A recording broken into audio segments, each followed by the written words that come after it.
Assalamualaikum warahmatullahi wabarakatuh. Waalaikumsalam. Imron Rosadi Ya. biasa lah ngelawas sing jengkok secang menengening lelea.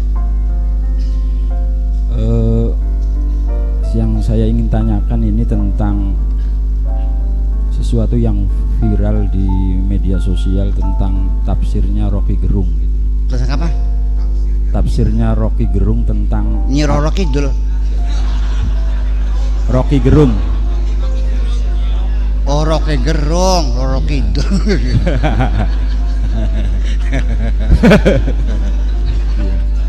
Rocky Gerung. Tafsirnya Rocky Gerung tentang argumentasi akal sehat yang menafsirkan bahwa ayat atau surat Al-Baqarah ayat 269 itu menurut Rocky Gerung itu adalah sebagai sebuah penguat tentang argumentasi akal sehat. Nah, saya ingin menunjukkan sebuah prolog dulu bahwa kata Buya sendiri tentang Al-Quran, Alkitab, Al-Furqan dan Az-Zikr itu ada sisi lain yang berbeda. Kalau Al-Quran itu adalah hudalinas, ini seakan-akan bahwa Al-Quran itu menjadi sebuah konsumsi kepada publik siapapun. Karena ini adalah Al-Quran hudalinas untuk siapapun. Iya. Nah, konsekuensinya bahwa ketika Al-Quran sebagai hudalinas, maka tidak ada batasannya. Seakan-akan ini adalah Al-Quran hadir di dalam ruang publik, bisa ditafsirkan oleh siapapun, bisa dibaca oleh siapapun dari sisi keilmuan gitu, sebagai sebuah pengetahuan. Nah, menurut Buya bahwa ketika Rocky Gerung ini menafsirkan Al-Quran surat Al-Baqarah dengan 269-nya itu sebagai argumentasi akal sehatnya, dan ini merujuk daripada Al-Quran itu sendiri bisa dibaca oleh siapapun, menurut Buya itu gimana? Apa terlepas dari kontestasi politik gitu? Saya melihat Rocky Gerung sebagai seorang filosof gitu loh, Rocky Gerung sebagai seorang ilmuwan gitu loh, tentang menafsiri surat Al-Baqarah gitu. Karena konsekuensinya ketika Al-Quran, maka ini bisa dibaca oleh siapapun gitu. Oke, paham dah. Gitu. Begini, Al-Quran adalah untuk seluruh umat manusia, ya, transparan dan transandental untuk seluruh umat manusia. Boleh nggak non muslim membaca Quran? Boleh. Siapa yang melarang? Ya. Siapa yang berhak menafsir Quran? Lembaga mana yang membuat SK bahwa orang ini berhak menafsirkan? Dan SK melarang orang ini menafsirkan. Ada nggak lembaganya? Nggak ada. Sesuka-suka mereka. Para mufassirin itu, apakah Said Qutb, apakah As-Sabuni, apakah Quraish Shihab, apakah Hamka, apakah Al-Maroghi, itu tanpa SK, bekerja sendiri. Dan Nabi Muhammad tidak pernah menafsirkan Al-Quran. Tidak ada tafsir Nabi. Nabi hanya menjawab kalau ada yang bertanya tentang lafaz ini maknanya apa, itu aja. Nah, ketika mereka menulis Al-Quran, terjadilah penafsiran itu berbeda-beda. Paham nggak? Berbeda-beda. Kenapa? Kalau orang ini ideologinya Mu'tazilah, maka penafsirannya versi Mu'tazilah. Kalau ini orangnya Syiah, maka penafsirannya versi, kalau Ahlussunnah wal Jamaah, dan seterusnya dan seterusnya. Al-Quran ditafsirkan pada zaman berbeda, hasilnya akan berbeda. Lalu di mana ada batasan orang tidak boleh menafsirkan? Iya kan? Itu persoalannya nanti adalah uji publik. Penafsirannya sah atau tidak itu nanti publik yang menilai. Betul enggak? yang menerima Imam Syafi'i sebagai mazhab itu tidak ada organisasi negara manapun yang memaksakan harus bermadzhab Syafi'i. Ya kan? Artinya Imam Syafi'i acceptable untuk masyarakat tertentu, Indonesia, Malaysia, ya kan gitu.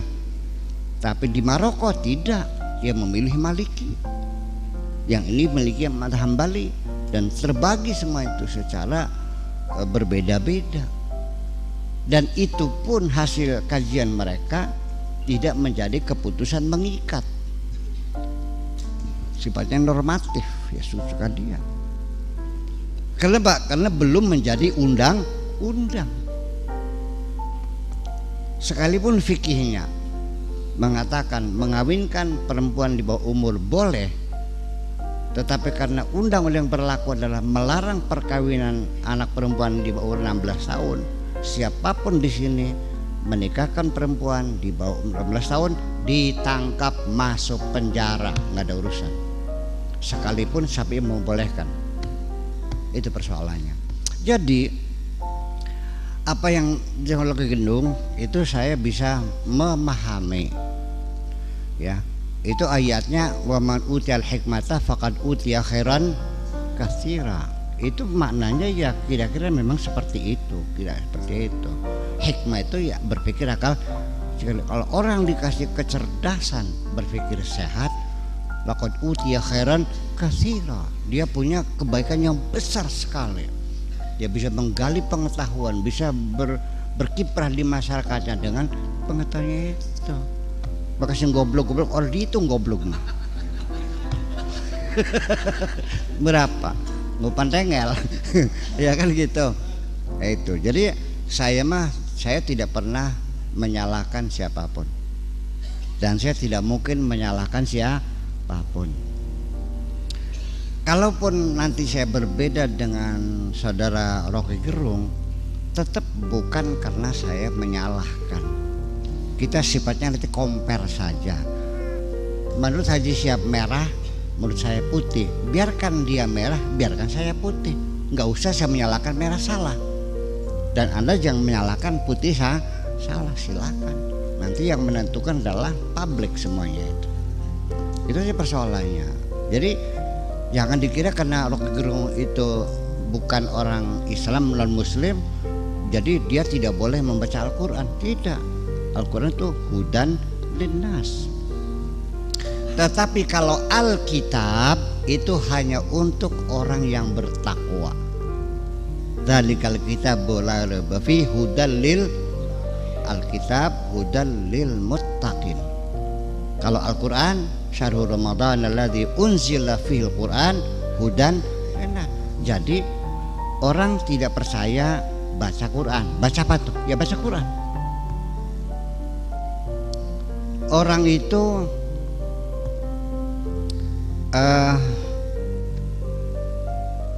isinya tentang bahwa bulan itu mengorbit sekitar bumi. Wal qamara qaddarnahu manazila hatta ada. Kalau original qadim.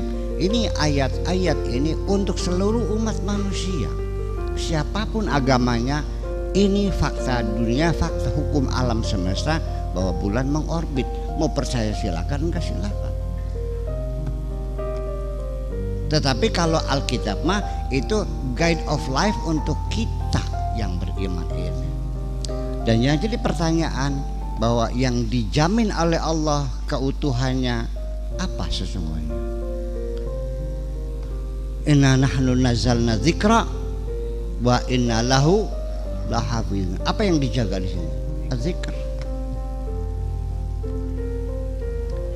Mushaf sama nggak dengan Quran? Beda.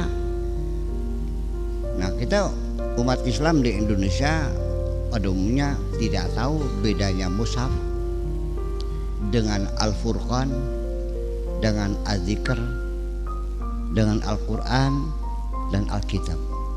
Semuanya sama. Kita di sini ada penyederhanaan pemikiran. Di sana ada mandub, ada nafilah, ada mustahabbah, ada sunnah. Kita di sini sunnah, ya kan begitu. Di sana ada makruh tahrim, makruh tanzih. Kita di sini hanya makruh saja. Di sana ada fardu, ada wajib, kita ya wajib saja. Itulah karena penyederhanaan inilah yang menyebabkan kita jadi kurang mendetail dalam berpikir. Itu aja persoalannya. Jadi pada akhirnya silahkan saja yang mempelajari Al-Quran itu bukan Rocky Gerung saja, banyak para orientalis yang tetap pada agamanya mengadakan kajian-kajian tentang Al-Quran. Yang jujur ada, yang tidak jujur juga ada. Yang tidak jujur ketangguhan akhirnya mah, iya kan? Tapi kalau dia jujur dan benar, saya baca, saya akui orang ini hebat, bagus. Dan saya juga mengakui kepintaran Rocky Gerung, ya, khususnya di bidang filsafat etika terapan. Itu dia memang ahlinya, ya. Dan saya tidak akan membahas tentang kekurangan beliau, gitu. Tapi beliau adalah pandai berpikir. Apakah berpikir beliau sehat? Ya kan? Saya mengatakan sampai sementara ini dia berpikir sehat. Dia berpikir sehat. Artinya apa sih itu?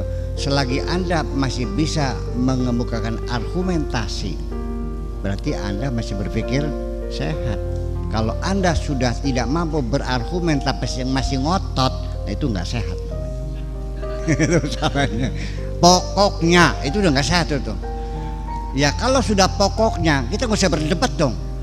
Ngapain?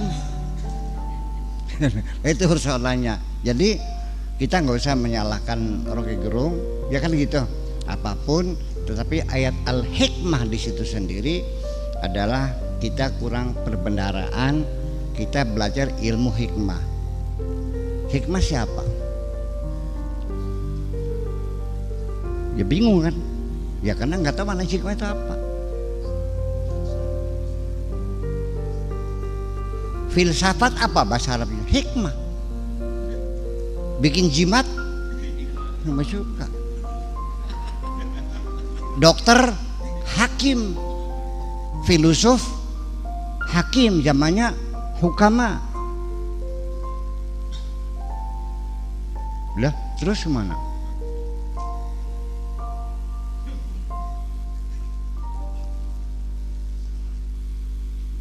Aristo Al-Hakim itu filosof Aristoteles. Nah itu makanya, jadi man util hikmata ya, barang siapa dikasih hikmah, kasih artinya hikmah itu berpikir cerdas, filosofis, ya berarti dia mendapatkan banyak kebaikan-kebaikan. Khairan katsira, artinya bisa mikir cerdas. Ya orang cerdas kan enak. Ya, bisa menguasai masalah, mengerti, paham, tahu ya bagaimana dia berbuat. Itu kan luar biasa.